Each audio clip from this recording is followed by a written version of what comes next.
Hey everyone, welcome to the latest edition of Off the Top Rope here on the Off the Mic Sports Network. And here we are with a Thursday tradition, a weekly tradition, unlike any other, where I tackle the AEW television ratings. And first of all, before we get there, I need to get something off of my chest because in the aftermath of AEW moving a lot of tickets, and a lot of people were trumpeting up the attendance that this was much better than, I think they moved like about 2,000 tickets in the span of a few days or something like that. It was pretty impressive because they were at like 5,500 about a week ago before the show, and then they did a lot of improvement in terms of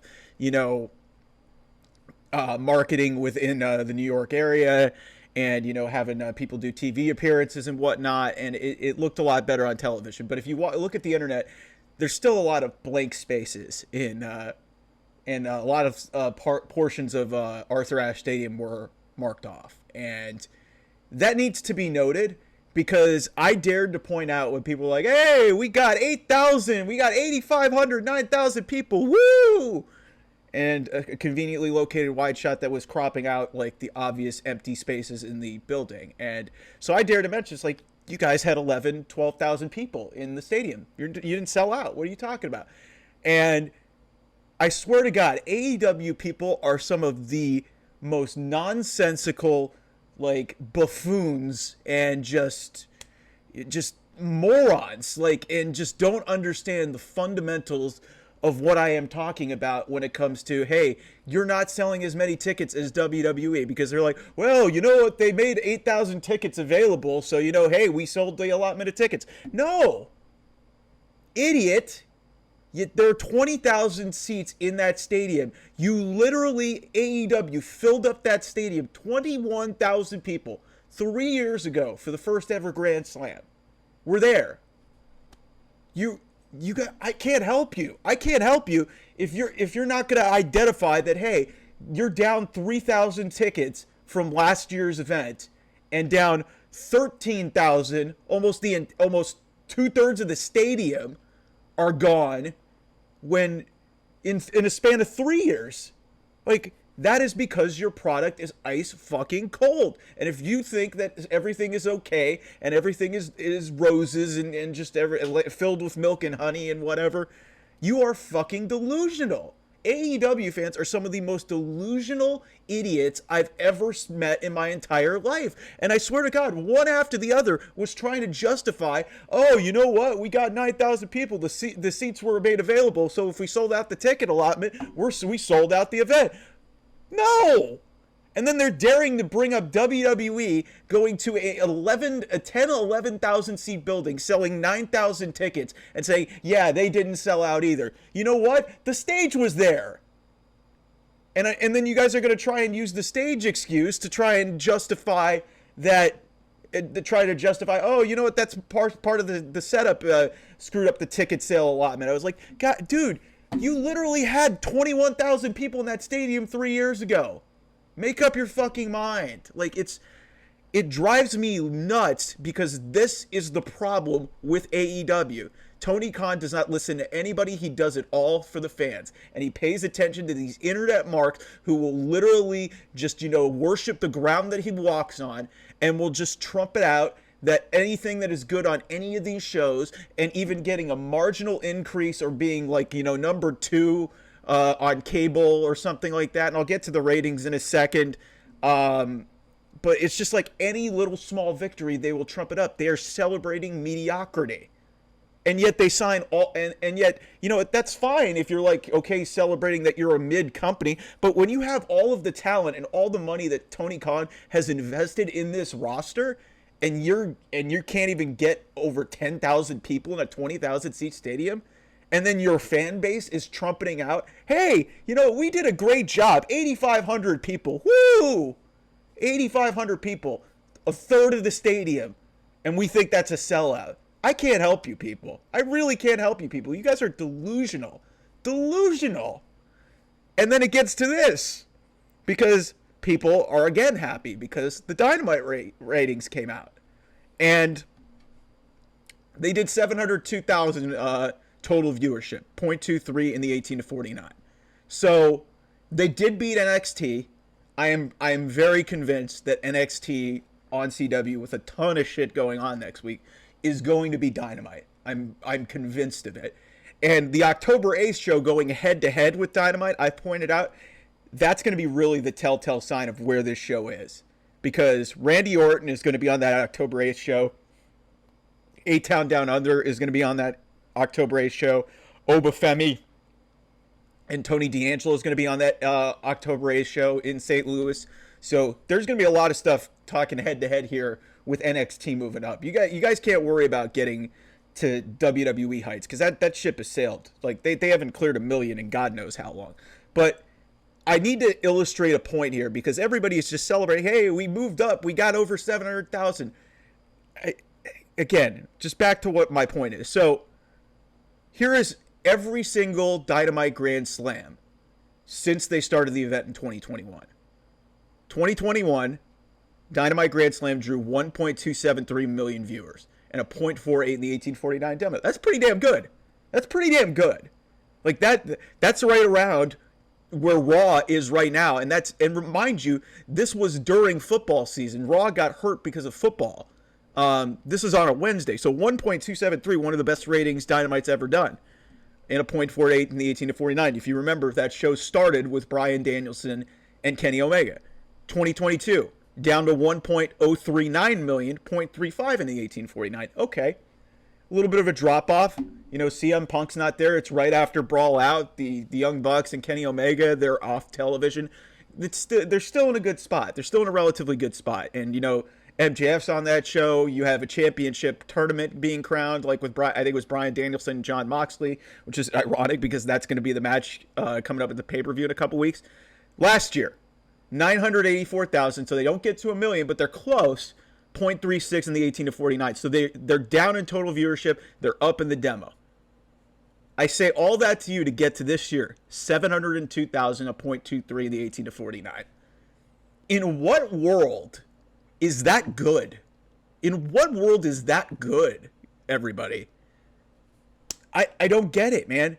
702,000 viewers. And the most pathetic excuse that I saw on the internet that's trying to label why this downfall has happened, why they lost 282,000 viewers and 0.13 in the 18 to 49.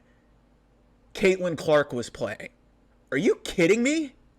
Are you kidding me? The odds that more people are watching Caitlin Clark, they were already watching Caitlin Clark because your show sucks. There was a lot of Wednesdays this year where Caitlin Clark was on in a WNBA game and still drawing. That's not taking away that much of your viewership. Like, you ballooned up from, I think it was like 660 or 600, somewhere between 660 and 680. You go up a little bit to 702. That's you where your product is.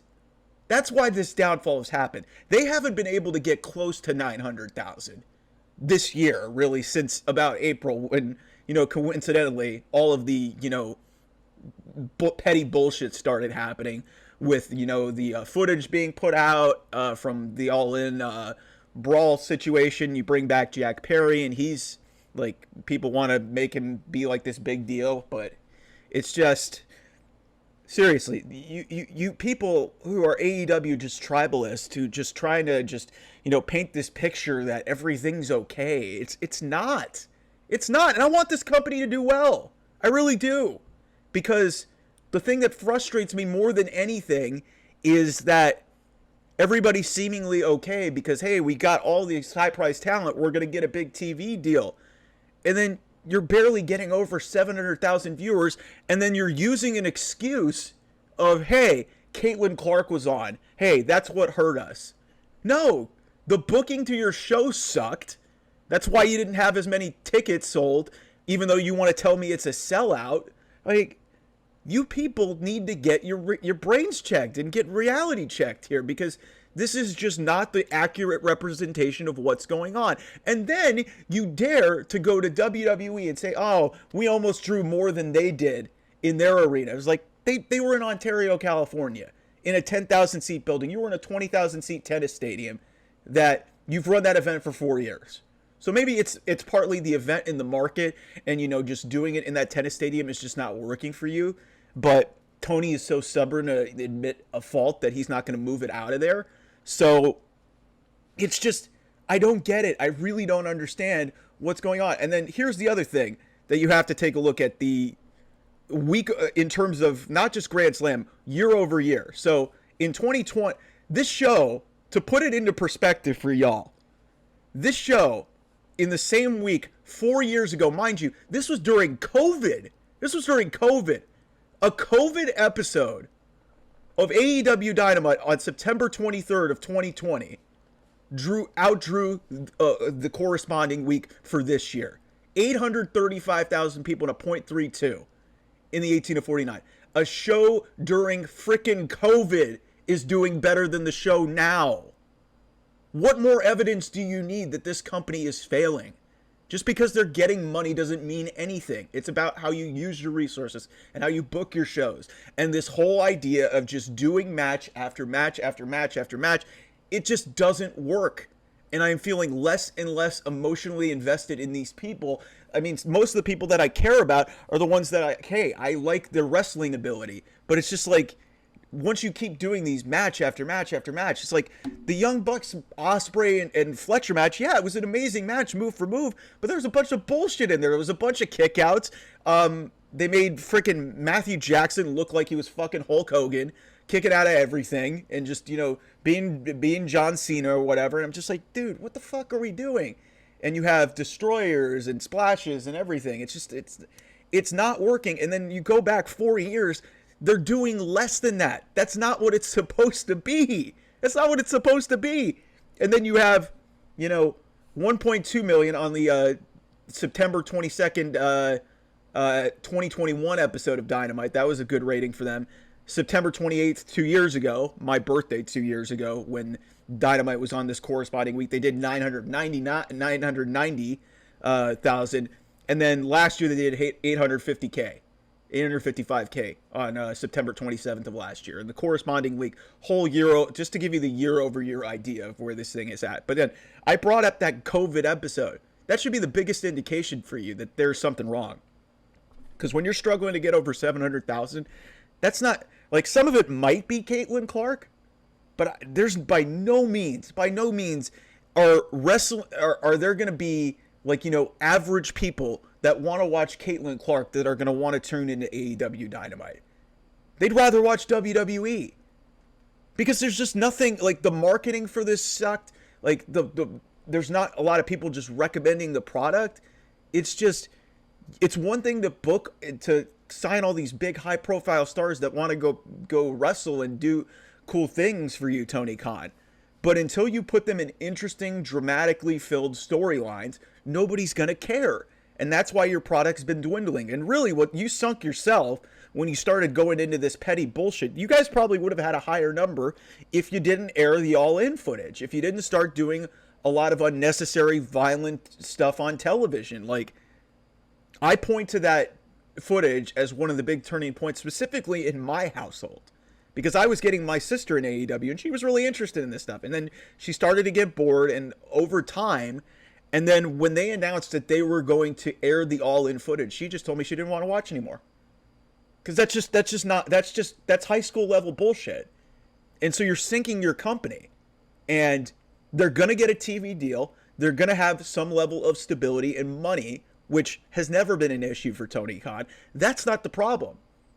If you want to run an actual company and an alternative to WWE and have it be somewhat successful, you have to actually look at these issues and analyze why they're happening. Why you are only getting 2,000 people weekly for TV. Why you barely got to, you might have gotten to 9,000 tickets sold for Dynamite in Grand Slam at Arthur Ashe. You gotta really analyze these situations. And the biggest problem is you've got these geeks online who specifically ran to me when I dared to point out the facts and basically said, hey, we sold out the ticket allotment, which means we sold out the stadium. That's not how it works.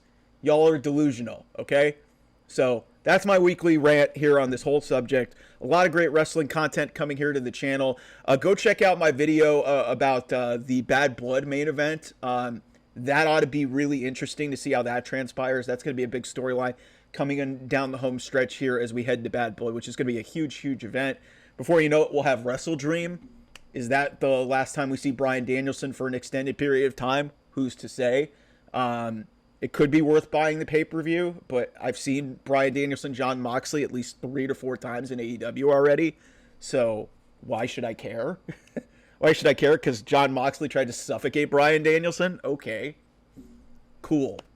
But yeah, we'll have a lot of great wrestling content here. Obviously, SmackDown review coming, and then some college football, NFL football content as well.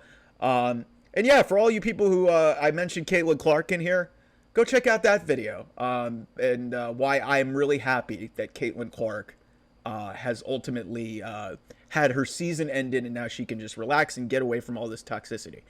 I wish I could get away from all of this toxicity in AEW. We can just all get along, and I want to like this place so fucking bad. I want to like AEW so fucking bad, but it is becoming increasingly harder to really support this company when you see just verifiable proof that they are ice cold, they're not improving, they're declining, and everybody's making excuses and in full-blown denial mode.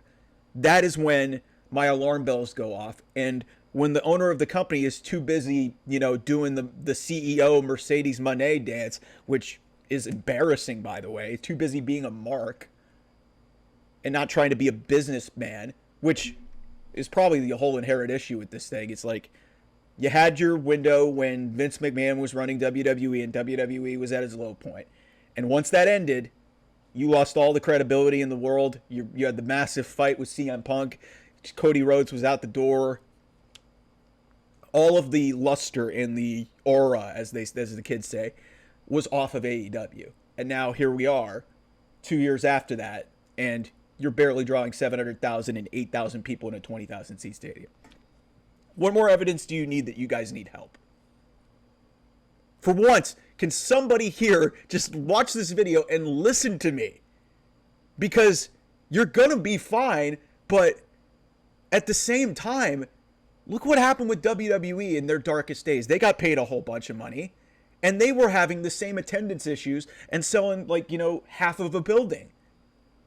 Now they're red hot because they have a competent booker in charge in Triple H, and they've got interesting characters and stories that they've been building on week-to-week basis. AEW's not doing that. The difference with WWE is they didn't have the banger matches, and the banger matches can take you so far, but at the same time, that's not what the whole thing is about. There's got to be at least an intricate story, not just in the match, but to get to the match. And that's why a lot of people had a problem with Ricochet and Ospreay happening too soon.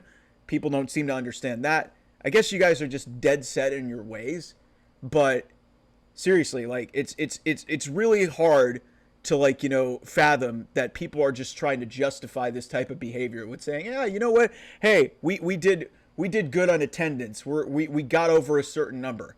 You guys are settling for mediocrity.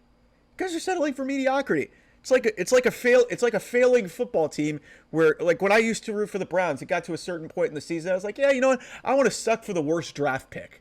That's what you guys are right now. You're like me, sad Browns fan from about 6 or 7 years ago, when the Browns kept consistently sucking and couldn't win more than 3 to 4 games during a season. Look at you now. You're just happy to get a couple wins, and then hey, as long as we get close to the number 1 pick, we're fine. Strive for better. Strive to be better. Come on. That's all I'm saying.